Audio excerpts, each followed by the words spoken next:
They say the camera never lies. But what happens when it records something that shouldn't exist?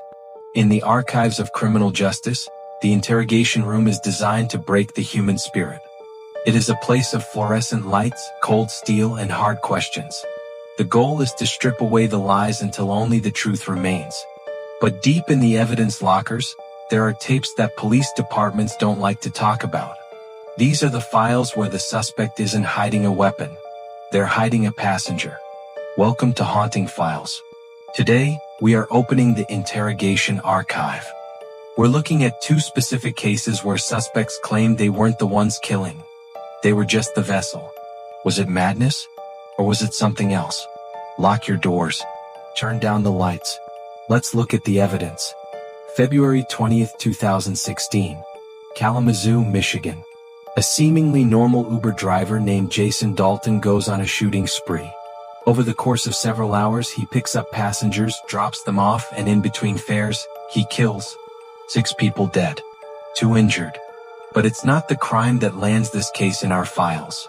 It's what happened after he was caught. When detectives sat Dalton down, they expected a confession. They expected a motive, money, rage, perhaps a grudge. Instead, Dalton started talking about his phone. He told investigators that the Uber app on his phone had changed. He said the red car symbol didn't look like a car anymore. It looked like the Eastern Star. Dalton claimed that when he pressed the button to accept a ride, he wasn't accepting a passenger. He was accepting a command. He told police, "It took over my body." He described a literal possession. Not by a spirit in the room, but by a digital demon channeled through technology. He told them, "I'm not a killer. I'm a puppet." Psychologists call this a delusion, a break from reality. But watch the footage closely. Dalton describes feeling like he was being guided, physically moved by an external force. He said the app turned into a horned devil head. In the interrogation, he wasn't angry. He was confused. He spoke like a man who had woken up from a nightmare to find blood on his hands. The courts eventually found him competent to stand trial.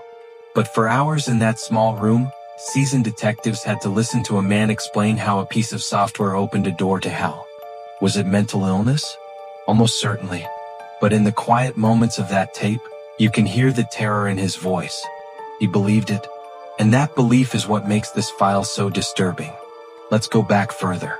Before smartphones, before the digital age, to a case so famous it changed legal history. The case of Arne Cheyenne Johnson. In 1981, Arne Johnson stabbed his landlord, Alan Bono, to death with a 5-inch pocket knife. It was brutal, it was violent, and it was witnessed. There was no doubt Arne did it. But Arne's defense was something the American legal system had never seen before.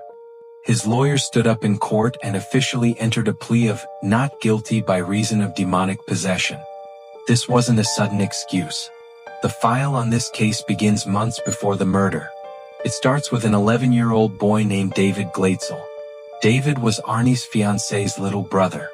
The family claimed David was possessed by a legion of demons. They called in experts. They called in Ed and Lorraine Warren, the famous demonologists.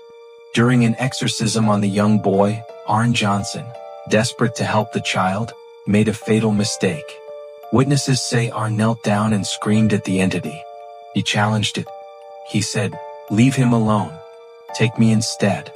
The family says the boy was cured instantly. But Arne changed. In the weeks leading up to the murder, Arne would go into trances. He would growl. He would hallucinate. And then the murder happened.